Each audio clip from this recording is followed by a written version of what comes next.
Ever wonder about the process of packages being delivered? Do you have random money that you should probably spend on Christmas gifts, but like to do weird things and spend money on weird things instead? Well, that's me. Hey, I'm Emma. And ever since I've gotten into post-crossing and I've delivered some of my keychains out of state, I've always wondered, what is the process of packages being delivered? Over Thanksgiving break, my grandparents have offered to have me down in Estero, Florida. So I thought, what obnoxiously useless things can I do with my money that people would kind of judge me for? Sending a packages with things that I kind of need down to Florida with the risk of the package being lost? Yes! And hence, I did.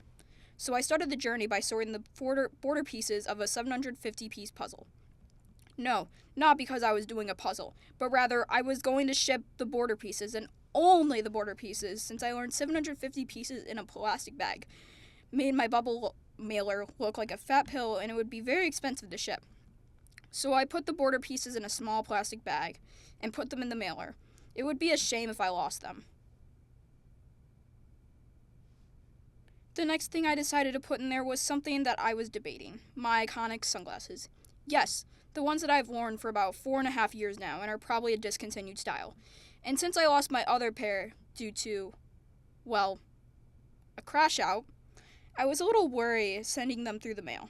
But I was going to put an airTag in it, so it made me feel a little bit better sending them through the mail. I put them in a hard case and in the bag with the border puzzle pieces with the airTag in a separate bag in that bag.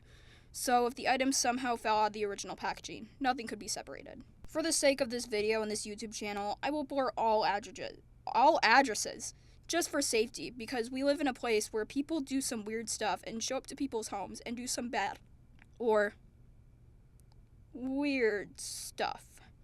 Any public places or roads in cities I will not blur.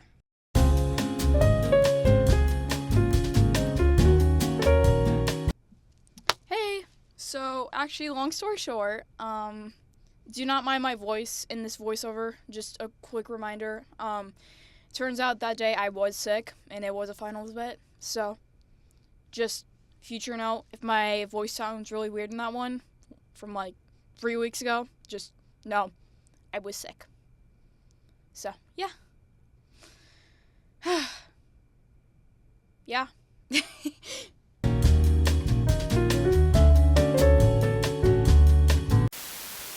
I dropped the package off at the Sycamore post office around 5:30 p.m.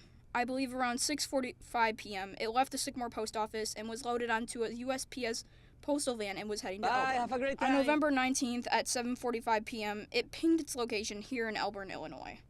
On November 19th at 8:04 p.m., it pinged its location here, still in Elburn. I'm guessing the postal worker was dropping off a package at this home. On November 19th at 9:18 p.m., it was being unloaded and put on a conveyor belt in the distribution center in Carroll Stream, Illinois. Based on the pin, I'm guessing the USPS postal van has unloaded it or was in the process of being unloaded. Another side note I like to address is that the airTag was not updated regularly. I looked it up and found out that the inside of the USPS trucks and vans were lined with steel metal walls, and it's hard to get a location on it because it blocks the signals. Also, when it's on tollways, which I will explain later, cars with iPhones and going so fast on the tollway mixed with the steel walls of the truck make it hard to get an exact location for the airTag and package. So it was hard to get a location on the package. After it got loaded off, I put my phone aside, and in the span of 2 hours, it left the Carroll Stream Distribution Center and made its way to the Chicago Regional/International Distribution Center for mail and packages. I looked them up, and they were sorted either as international packages or mail, which is out of the U.S., or regional packages or mail, staying in the U.S. It bounced around, as you can see, and made a U shape, making its way to the other side of the building. So it was on a bunch of conveyor belts for about 7-ish hours there on November 20th through the 21st. On November 21st at 6:24 a.m., it pinged at Charlie's Cheesesteaks? What? Wait, is the driver taking my package out to dinner? At 6 a.m.? Wow, that's so thoughtful. How nice. Oh, wait. Never mind. It's at the Piotone Travel Center, and Charlie's Cheesesteaks is in the Travel Center? I'm so confused. Why cheesecakes at gas station? With a hotel too? I'm guessing the package at this point was loaded onto a USPS truck from the van and rested either at the travel center or the hotel not far from there. Just a few minutes later at 6:39 a.m., the package pinged at I-57S in Manteno, Illinois, which is a small village with about 9,000 people. At 7:06 a.m., the package made its way, still on I-57S, in a new city, Ashcombe? Another small village with a population of 716 people. Keep in mind, that's like me driving to Gary, Indiana, not knowing it was the 6th most dangerous city in the world at 9 p.m., where bad things could have happened to me. Yeah, I was met with a phone call from my parents asking why I was in the 6th most dangerous city. Not my best decision. A few hours later, at 7:25 a.m., the package was still on I-57S in Buckley, Illinois, yet another village with a population of 468 people. A few hours later, at 10:10 a.m., I noticed the package was still on the tollway, but in Mason, Illinois, an incorporated town near Effingham, Illinois. The population is 321 people. I noticed that the towns and villages it goes through get smaller and smaller and smaller from Sycamore, excluding Chicago and Elburn, of course. At 10:46 p.m., the package is, yep, you guessed it, still on I-57 South in the city of Centralia, Illinois, with a population of 11,787 people. At 1:01 p.m., the package finally left Illinois and was on I-24 East in the city of Cudawa, Kentucky, with a population of 624 people. At 2:17 p.m., the package left Kentucky and made its way into Tennessee, still on I-24 East. It was pinging its location in Jolton, Tennessee, the population being 7,249 people. It is a neighborhood of Nashville. At this point, the truck has been driving on the road for 8 hours, which makes sense. From personal experience, it takes about 8 hours to get from Sycamore to Tennessee. At that same time, it entered Nashville and stayed in Nashville for about an hour. At 3:48 p.m., the package's location was in Antioch, Tennessee, an unincorporated community still on I-24 East. It's a big city with an estimated population of 107,745 people. At 5:26 p.m., it stopped at a pilot travel center in the town of Monteagle, Tennessee, with a population of 1,393 people. At 6:37 p.m., it was back on the road in the city of Chattanooga, Tennessee, still on I-24 East, with a population of 141,496 people. At 6:48 p.m., it entered Georgia and got on I-75 South. It was in Ringgold, a city with a population of 3,425 people. At 8:49 p.m., its location was set on I-75 in McDonough, Georgia, a city which has a population of 32,803 people. The next day, on November 22nd at 5:46 a.m., it entered Florida and was on I-275 South in Tampa. At 7:38 a.m., it arrived at the USPS Ybor City Processing and Distribution Center. It was moving around on the conveyor belt for about 9 hours and was just bouncing around. At 6:39 p.m., it was located on I-75 South in the city of Venice, Florida, with a population of 29,902 people. On November 23rd at 5:24 a.m., the package was at another processing and distribution center, this one specifically serving Southwest Florida. At 6:52 a.m., it finally made its way to the Estero post office. It was Sunday, so it wouldn't be there until tomorrow. At this time, I was on the plane myself to Estero, Florida. I must have flown over my package since I got a notification that I could find my airTag since it was in reach. Even though I'm like 10,000 feet in the air, I got a notification that I was near it. I watched Logan and I's episode of the Spartan News, which you should subscribe to. Sorry, had to shameless plug of our channel there. I finally landed at 8:58 a.m., and I was only 13 miles away from it. I watched as it went through an RV campground in other neighborhoods, and my grandparents left for the grocery store. We saw the little USPS mail van going into our gated neighborhood. A little while later, I got the notification on my phone that the mailman had dropped off the package. We came back a little later and played the sound, which you can faintly hear the beeping of the airtag. I unlocked the mailbox and found it. I opened it and found that the puzzle pieces were gone. Just kidding.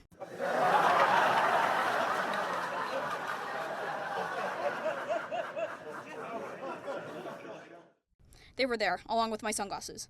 So yeah, that's my experience on how mail gets to places. It took less than 5 days and was supposed to arrive on Tuesday, but they moved it really fast. Hope you guys enjoyed.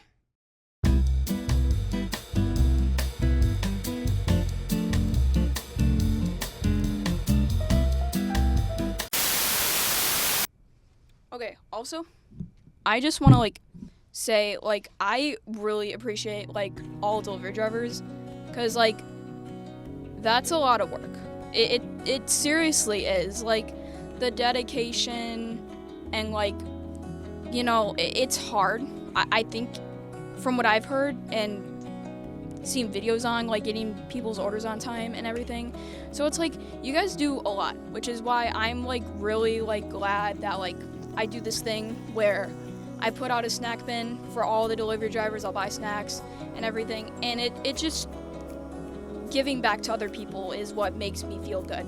So honestly, like, you guys, like, doing that for us, like, it's amazing. Like, it's hard work. So, like, the least I can do is, like, put out a few of my keychains that I make and some snacks. So I just want to thank you so much for doing that and everything, all this hard work, and you guys deserve something. So I just thought I'd add this into the video, and it's so cool and so nice and genuine to get their reactions too, because it's so much work to do. And the fact that we captured on security camera and, like, these drivers are grateful for, like, us providing snacks and everything, it's like, no, thank you, because you guys really have put the work here. So I just wanted to say thank you so much to, like, USPS, FedEx, UPS, Amazon, delivery drivers. All of you guys are, like, so cool, and I deeply appreciate you. So thank you.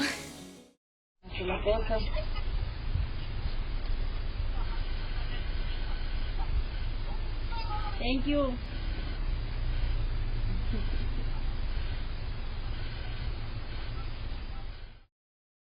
Hey, okay, few things to add into this video, because why not? First of all, don't pay attention to my shirt. I don't go to this school. I don't know why I bought it. It's a long story, okay? Second of all, I underestimated the time and the procrastination I took to edit this video, because I really didn't want to edit it, because I started making this video like late November finals-ish, because this is supposed to be a finals bit for school. But it's February. It's been like 3 months. So, yeah, I'm so sorry that this took so long. Third of all, I bought coffee. Unrelated, totally unrelated, but I bought coffee, and the straw was too small, so I picked up the wrong one. So now I have coffee without the top. Top's over there. And last but not least, I'm in the TV production studio here at Sycamore High School. So that's pretty cool, because I need to edit. So yeah, oh, and fifth, subscribe to our channel, because we're amazing. I'm posting this also on my personal account, but, like, you should go subscribe to Smart News. Anyway, main topic here. So I shipped another package, right, without an airTag this time, to my grandparents in Florida. It was like a little care package for them, like, cute. I just threw in a bunch of random crap that I found at, like, stores for some reason, or, like, on clearance and crap like that. I don't know, just random crap I just found, and I decorated the box, everything, blah blah blah, yap yap yap. I noticed, okay, so it was weird, because, like, I noticed I didn't get tracking updates, right? Like, I got the, hey, it arrived at the post office, it went to Chicago, and then, like, I stopped getting updates for a day. So I was like, okay, what's going on? What's going on? I don't know what's going on. And then all of a sudden just, like, came in out nowhere to Fort Myers in Florida or whatever, which was, like, weird.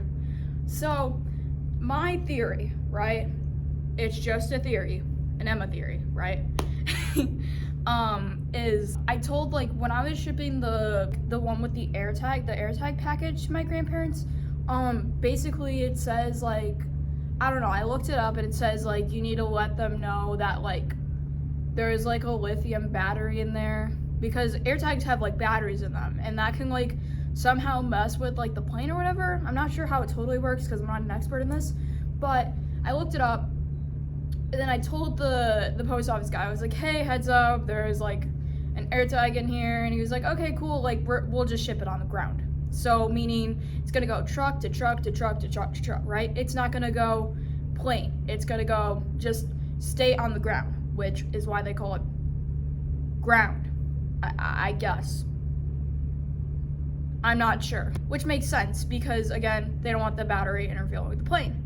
So then I didn't like say anything about this. The only thing he marked it as, cause like when I turned this package in, I was just so done with the day. Like I had like homework and tests and like I was just so like out of it. I just clicked no on like, cause like in the US you have to like answer and be like, hey, does your package have any like hazardous materials or anything, blah blah blah, or like anything like that, or like knives or something, blah blah blah. I wasn't paying attention, and there was like something in there. I think it was like food or whatever. I can't remember. But he marked it fragile for some reason, which also helped because there was a bug in there. So I noticed, right, that like this one I'm guessing was shipped by plane because it didn't have any hazardous materials in there and everything because of what I said. Basically what's in the package depends on how it's shipped, right? Which makes total sense, and you know, it's kind of cool because like I didn't know that at the first, and it was really like unique that I was like, hey, like this is what it's gonna do and everything, blah blah blah. I don't know what I'm talking about because I'm so out of it and I'm at school. But wanted to share that with you. I'll probably like put the like tracking links or like the process of all that there or somewhere, but thought I'd share that because it was like really cool on how like everything works. And yes, I did put 2 bags of pasta on there, so yeah, but that's cool. Anyway, I hope y'all enjoy the video as much as I did working on this editing.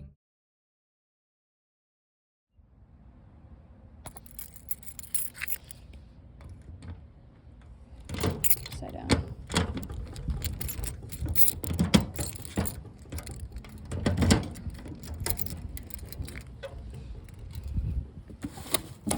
Oh, I found it. Oh. Yeah, that's it.